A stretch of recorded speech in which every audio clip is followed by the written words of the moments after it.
గుణ జనితమైన బద్ధకము, సోమరితనము, నిద్ర ఎక్కువైపోవడం, వీటి వల్ల ఎన్ని శారీరక అనారోగ్యాలు రావట్లేదు చెప్పండి. కనుక ఇది ఆధ్యాత్మిక పాఠం అనుకోవద్దు, జీవితాన్ని తీర్చిదిద్దే అద్భుత పాఠం దేవీ మహాత్మ్యం. పిల్లలు కూర్చుని పాఠం వినాలండి, ఇది తెలుసుకోండి. ఎందుకంటే ఇది సైకలాజికల్ ట్రీట్మెంట్, మనస్సుకిచ్చే ట్రీట్మెంట్ ఇది తెలుసుకోవాలి. అందుకని క్షేత్రాలు తిరుగుతున్నాం, గుళ్ళు తిరుగుతున్నాం, గోపురాలు తిరుగుతున్నాం, కానీ ఈర్ష్యాసులు అలాగే ఉన్నాయి, రాగద్వేషాలు ఎలాగో ఉన్నాయి. ఇంకేం ఆధ్యాత్మిక సాధన చెప్పండి? ప్రజల ముందు ఏడవలేకపోయినా అమ్మ ముందు ఏడవాలి. వయస్సు అయిపోతుంది కానీ ఇంకా రెండింటినీ జయించలేకపోతున్నాను తల్లి అని ఏడిస్తే ఈ జన్మ కాకపోతే తర్వాత జన్మకైనా అమ్మదైతే మనకు అనుగ్రహం వస్తుంది. కనుక ఆ తల్లి ఒక్కసారి తన అనుగ్రహాన్ని ప్రసరించి ఆ రజోగుణ తమో గుణాన్ని నిగ్రహించి సత్వగుణాన్ని రక్షించి ఆ సత్వగుణం ద్వారా జీవుణ్ణి రక్షించి ఆ జీవుడికి మోక్షాన్ని ప్రసాదిస్తుంది. ఇదే పురాణాలన్నింటిలో ఉన్న దేవాసుర సంగ్రామ కథల యొక్క సారాంశం. ఇది గుర్తుంచుకుంటే చాలండి. రామాయణం అదే. అక్కడ రజోగుణ తమో గుణాలు ఎవరయ్యా అంటే రావణ కుంభకర్ణులు. అంతకుముందు వాళ్ళు హిరణ్యాక్ష హిరణ్యకశిపులు, ఆ తర్వాత శిశుపాల దంతభక్తులు. ఇక్కడ చూస్తే మధు కైటభులు, చండముండులు, శుంభ నిశుంభులు, వీరందరూ జంట రాక్షసులే. పరిశీలించండి ఇక్కడ జంట రాక్షసులు. జంట రాక్షసు అంటే రజోగుణ తమో గుణాలు, ఈ రెండు జంట రాక్షసులు. సత్వగుణం దేవతలు. అయితే అమ్మవారిని ఆశ్రయించాలి, లోకక్షేమం కోసం బుద్ధి దేవతలకే కలుగుతుంది కానీ అసురులకు కలగదు. అందుకే దేవతలే అమ్మవారిని ప్రార్థన చేశారు, అందుకు అమ్మవారు వచ్చారు. ఇప్పుడు మొత్తం అర్థమైంది కదా కథ. కనుక మనలోనే ఉన్నారయ్యా దేవతలు, అసురులు. మనలో దైవీ ప్రవృత్తి ఉంటేనే ఈశ్వరుణ్ణి ఆశ్రయించాలని బుద్ధి ఉంటుంది. ఇదంతా 16వ అధ్యాయంలో భగవద్గీతలో స్వామివారు అత్యద్భుతంగా బోధించారు. ఏమని? దేవాసుర సంపద్విభాగ యోగం 16వ అధ్యాయంలో దైవీ సంపద్ విమోక్షాయ నిబద్ధాయాసురీమత. అద్భుతమైన ఒక్క మాట చెప్పాడండి. నీకు మోక్షం కావాలంటే దైవీ సంపద వల్ల వస్తుంది, సంసార బంధం అసుర సంపద వల్ల వస్తుంది. ఒక్క మాటలో చెప్పేశాడు. దీన్ని బట్టి మోక్షం కావాలంటే ఏ సంపద పెంచుకోవాలి? దైవీ సంపద పెంచుకోవాలి. అసుర సంపద తీసేయాలి, పంచొద్దండి, మహాప్రమాదం. అది తీసి పారేయాలి, ఆ సంపద తగలబెట్టాలండి. రద్దు చేసిన 1000 రూపాయల నోట్లలాగా తీసి పారేయాలంతే. ఇక్కడ ఆసురీ సంపద మొత్తం అలా తీసి పారేయాలి. ఈ భాషలో చెప్తే కానీ ఎక్కది ధర్మం, అదేం చేస్తాం? సరే, ఆసురీ సంపదను ఆ విధంగా తీసి పారేయాలి, దైవీ సంపదను పెంచుకోవాలి. కనుక దైవీ సంపద పెంచుకుంటున్న కొద్దీ మోక్షం వస్తుంది. మోక్షం అంటే ఏంటో కాదు, అమ్మ పాదాల్లో ప్రవేశించడమే, అదే మోక్షం. ఆ పరతత్వంతో ఐక్యమవడమే. ఆ మోక్షం కావాలంటే దైవీ సంపద ఉండాలి. అరే, మన దగ్గర దైవీ సంపద ఉందా, ఆసురీ సంపద ఉందా? ఎవరికి వాళ్ళు చెక్ చేసుకోండి, బయటికి చెప్పక్కర్లే. ఎవరి ప్రోగ్రెస్ రిపోర్ట్ వాళ్ళ దగ్గర జాగ్రత్తగా పెట్టుకుంటే, అమ్మవారికి దూరం చేసి అసుర సంపద దగ్గర పెట్టుకుని అమ్మవారికి స్తోత్రాలు చేస్తే ప్రయోజనమే ఉంది. ఇక్కడ దైవీ సంపద వృద్ధి చేసుకో, ఆసురీ సంపద తగ్గించుకో. ఇదే ఆధ్యాత్మిక సాధన, మరొకటి కాదు. ఇటువంటి ఆధ్యాత్మిక సాధనని మనకు బోధించే గ్రంథం దేవీ మహాత్మ్యం. అందుకే ఇది 3 కథల్లో అసుర సంపదను అమ్మవారు తొలగించడం. ఎందుకంటే ఆసురీ శక్తులను నిగ్రహించడం మన వల్ల కాదు. అప్పుడు మనలో ఉన్న ఈశ్వర చైతన్యాన్ని మనం ఆశ్రయించాలి. అప్పుడు ఆ ఈశ్వర చైతన్యం ఒక్కసారి విజృంభించి మనలో ఉన్న ఆసురీ బుద్ధులన్నిటిని తొలగించి దైవీ గుణాన్ని రక్షించి తద్వారా మన దైవీ సంపదని, ఆధ్యాత్మిక సంపదని పెంచి ముక్తినిస్తుంది. ఇప్పుడు అర్థమైంది కదా? ఆ కథనే మన గ్రంథాలన్నీ చెప్తున్నాయి. ఇవి పారాయణ చేయండి అర్రా అని చెప్తున్నాయి. ఈ పారాయణ చేయడం వల్ల నీ లోపలున్న అసురశక్తులు తొలగుతూ ఉంటే నీకు క్షేమం. అంతేకాదు, సమాజ క్షేమం కోసం ఈ పారాయణలు చేస్తే సమాజంలో వ్యాపించిన అసురశక్తులు కూడా తొలగిపోయి సమాజంలో కూడా సత్వశక్తికి, మంచితనానికి బలం ఏర్పడుతుంది. అప్పుడు మంచితన రాజ్యం వెళుతుంది. ఎందుకంటే దుష్టత్వానికి గొంతు ఎక్కువై అవి ఆవేశంగా రోడ్ల మీద పడి ఉద్యమాలు చేస్తూ ఉంటే మంచితనం గొంతెత్తలేక నలిగిపోతూ ఉంటుంది. ఆ సమయంలో అరుస్తూ ఉద్యమాలు చేస్తున్న దుష్టత్వాన్ని నిగ్రహించి గొంతెత్తలేకపోయిన మంచితనానికి బలం ఇవ్వమని అమ్మని ప్రార్థించాలండి. ఇది కావాల్సింది.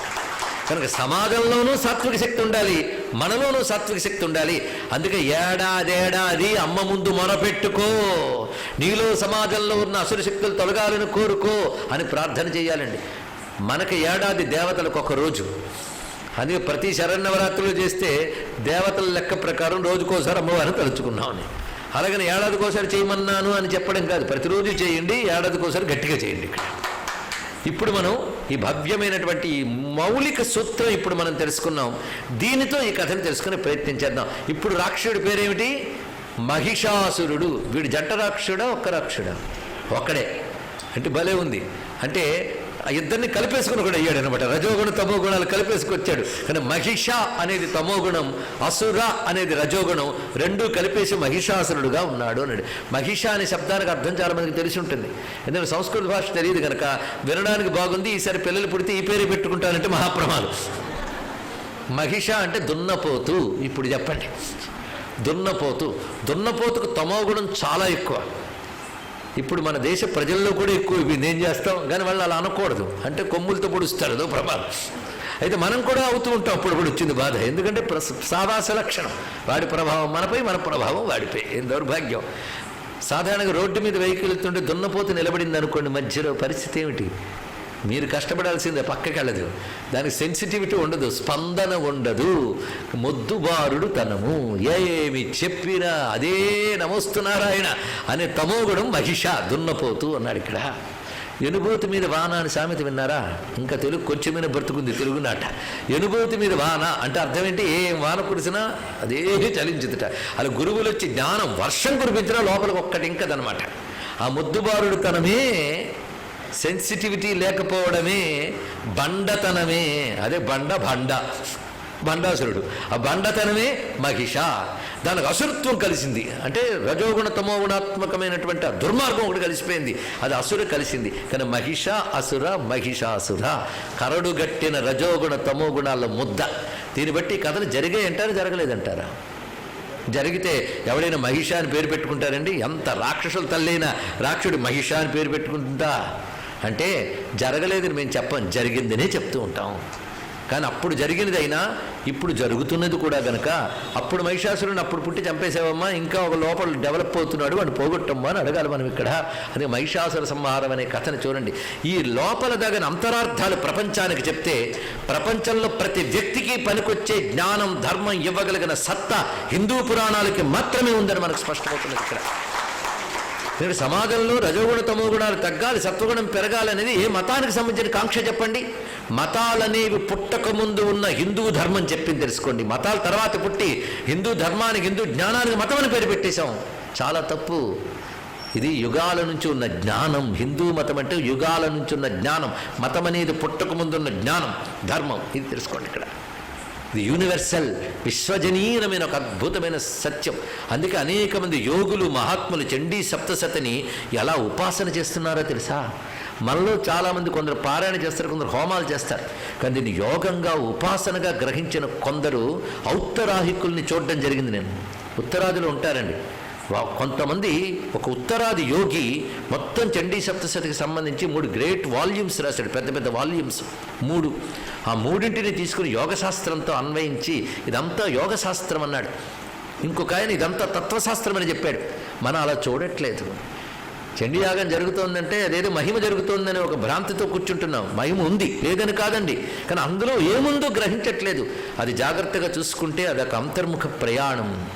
మనలో ఉన్న ఆసురీ ప్రవృత్తులన్నింటినీ తొలగించి మనల్ని శుద్ధుల్ని చేసి ఒక దివ్యత్వాన్ని మనలో జాగృతం చేసి ఆ పరాశక్తి సాక్షాత్కారం కలిగించి ఒక మహాయోగం అది ఇక్కడ. అందుకే ఇందులో చెప్పిన ప్రథమ చరిత్ర, మధ్యమ చరిత్ర, ఉత్తమ చరిత్రలు బ్రహ్మగ్రంథి విభేదిని, విష్ణుగ్రంథి విభేదిని, రుద్రగ్రంథి విభేదిని అని గ్రంథిభేదన విద్యలు ఈ 3 ఉన్నాయనేది ఒక పెద్ద రహస్యం. అంతేకాదు ఇందులో ఉన్నటువంటి 3 దేవతలకి సంబంధించిన స్తోత్రములు కూడా అలాంటివే. కథా సన్నివేశం మొత్తం పారాయణ చేయలేకపోయినా స్తోత్రములు పారాయణ చేసినా జరుగుతుందండి ఇక్కడ. అటువంటి దివ్యమైనటువంటి అద్భుతమైనటువంటి చరిత్ర. అందులో మధ్యమ చరిత్ర ప్రధానంగా మనం చెప్పుకుంటున్నాం. ఈ దేవాసురుల్లో మహిషాసురుడు విజృంభించాడు. అప్పుడు దేవతలు ఓడిపోయారు. ఎందుకంటే గెలుపోటములు ఎప్పుడు ఒకరి పక్షానుండవు. కాలంలో ఒక్కొక్కప్పుడు దుష్టులకు అనుకూలం వస్తుంది, ఒక్కొక్కప్పుడు శిష్టులకు అనుకూలం వస్తుంది. కనుక తత్కాలంలో దుష్టత్వం విజృంభించవచ్చు, శిష్టత్వం తగ్గిపోవచ్చు. కానీ అనంతర కాలంలో మళ్ళీ ఇది పైకి రావచ్చు. ఉత్థాన పతనాలు తప్పవు.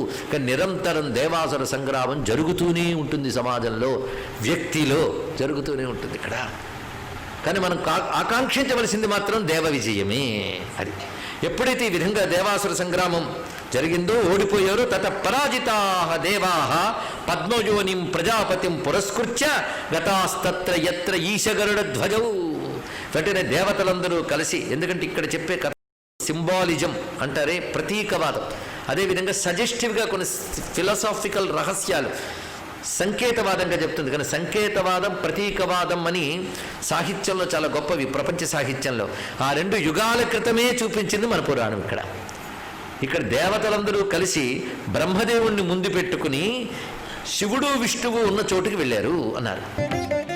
దేవతలందరూ కలిసి బ్రహ్మదేవుణ్ణి ముందు పెట్టుకుని శివుడు విష్ణువు ఉన్న చోటుకి వెళ్ళారు అన్నారు. ఇక్కడ ఒక తత్వం మనకి మహాభారతంలో సమన్వయించుకుంటే తెలుస్తుంది. భారతంలో ఒక మాట చెప్తాడు భీష్ముడు. ఏమనంటే, లోకంలో ప్రజలకి ఏవైనా ప్రమాదాలు కలిగి అధర్మశక్తులు పెరిగిపోయి ధర్మం క్షీణిస్తే దేవతలు వచ్చి సవరిస్తారట. దేవతలకు కూడా వల్ల కాకపోతే బ్రహ్మదేవుడు వచ్చి సవరిస్తాడు. బ్రహ్మదేవుడికి కూడా వల్ల కాకపోతే అప్పుడే విష్ణువో వైష్ణవో వస్తారు అన్నారు. కానీ ప్రతిసారి వాళ్ళు దిగురారు. మరి మిమ్మల్ని అందరికీ ఎందుకు అపాయింట్ చేసాం అంటుంది అమ్మవారు. కానీ దేవతలందరూ ఊరికినే స్వర్గలోకంలో భోగాలు అనుభవిస్తూ కూర్చుంటారు అనుకున్నారా? వాళ్ళ పని ప్రకృతి శక్తులు గనక. నిన్ననే చెప్పుకున్న ప్రకృతి శక్తులకు నియామకులే దేవతలు. వాళ్ళ ప్రకృతి ద్వారానే అధర్మం పెచ్చి పెరిగిపోతే శిక్షిస్తారు, ధర్మం ద్వారా రక్షిస్తుంటారు. ఒక్కొక్కప్పుడు దుష్టశక్తులు ఎంత భయంకరంగా పెరిగిపోతాయంటే వాళ్ళను కూడా పని చేయనివ్వకుండా తొక్కేస్తాయి. అప్పుడు బ్రహ్మదేవుడు వస్తాడు. ఆ బ్రహ్మదేవుడి వల్ల కూడా కానప్పుడే నారాయణుడు నారాయణియో వస్తారు.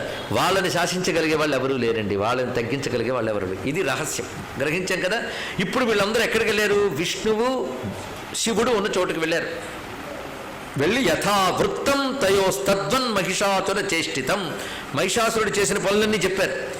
అతడే పంచభూతాల్ని తన అధీనంలోకి తెచ్చుకుని సూర్య ఇంద్ర అగ్నివాయు చంద్రవరుణుడు ఇలాంటి దేవతల అధికారాలు తన చేతిలోకి తెచ్చేసుకుని ప్రకృతిని తమ ఇచ్చ వచ్చినట్టు నడిపిస్తున్నారు. అంటే ప్రకృతిని కంట్రోల్లో పెట్టేసుకుని సమాజాన్ని అతలాకుతలం చేసేటువంటి గొప్ప సైంటిస్టులు అయ్యా రాక్షసులంటే. ఇది తెలుసుకుంటాడా?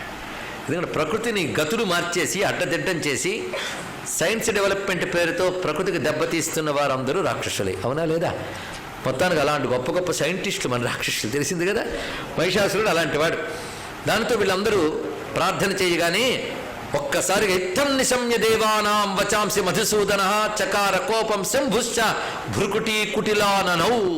ఒక్కసారి శివునికి విష్ణువుకు ఏకకాలంలో కోపం వచ్చిందిట. ఎవరి మీద? రక్షించారు. చెప్పిన దేవతల మీద కాదు, అసురుడి మీద కోపం వచ్చింది. దీని పేరు ధర్మాగ్రహం అంటారు. ఇక్కడ ఆగ్రహం రాకపోవడం అనేది దుర్లక్షణం అండి. ఆగ్రహం ఉండాలి. అయితే ఆగ్రహం స్వార్థం కాకూడదు. చాలామంది కోపాలు ఉంటాయి, వాళ్ళు సొమ్ముపోతాయి అన్నప్పుడు. అదే ధర్మానికి దెబ్బ తగులుతుందంటే శాంతంగా ఉండాలండి, మన మానాన్ని మనం ఉందాం, దేవుడు చూసుకుంటాడు. అదే మీ ఇంటి మీద దొంగలు పడ్డారంటే దేవుడు చూసుకుంటాడు, లేదు లబోదిబో. కనుక ధర్మరక్షణ కోసం వచ్చే ఆగ్రహం ధర్మాగ్రహం, ఇది తెలుసుకోండి ఇక్కడ. అందుకే అమ్మవారు పాశం అంకుశం పట్టుకున్నారు. రాగస్వరూప పాశాఢ్య క్రోధాకార అంకుశోజ్వల. క్రోధం పనికిరాదంటే అక్కడ దాచిపెట్టేసేది. చేత్తో ఎందుకు పట్టుకుందంటే క్రోధాన్ని కంట్రోల్లో పెట్టుకో, క్రోధాన్ని నీ చేతిలో పెట్టుకో, క్రోధం చేతిలోకి నువ్వు వెళ్ళకు. నిగ్రహించిన కోపంతో అధర్మాన్ని శాసించు, అది తెలుసుకోవాల్సింది. ఆగ్రహం చాలా అవసరం. దీన్నే ధర్మాగ్రహం అంటారు. ఇక్కడ ధర్మబద్ధమైన ఆగ్రహం జాతికి రావాలండి. అది వస్తే కానీ జాతి బాగుపడదు. ఇంకా భారత జాతికి తగ్గిపోయింది, ధర్మాగ్రహం పోయింది. అధర్మాగ్రహాలు మాత్రం కావాల్సిన కనబడుతున్నాయి ఇక్కడ. సరే, మొత్తానికి విష్ణువుకి శివుడికి కోపం వచ్చింది. కోపం రాగానే ముందుగా ఆ శివుని యొక్క కోపం భృకుటి కుటిలానను కనుబొమ్మలు ముడివేశారు కదా, ఆ ముడివేసినటువంటి ఆ భ్రూమధ్య స్థానంలోంచి ఒక మంచి జ్వాలా రూపంలో శివునిలో ఉన్న శక్తి బయటకు వచ్చింది. అదొక చోట కూర్చుంది వెళ్ళి అగ్ని. వెంటనే విష్ణువుకు కూడా కోపం వచ్చింది. ఆయన నుంచి కూడా ఒక తేజస్సు వచ్చింది బయటికి. ఆ తేజస్సు వెళ్ళి మునుపటి శివుని యొక్క తేజస్సుతో కలిసింది. ఈ రెండూ కలవగానే తేజస్సు ఎంతున్నది. ఇది చూడగానే అత్యంత ఆశ్చర్యకరంగా బ్రహ్మ నుంచి ఒక జ్యోతి పుంజం వచ్చిందండి. అది వెళ్ళి ఆ జ్యోతి కాంతితో కలిసింది.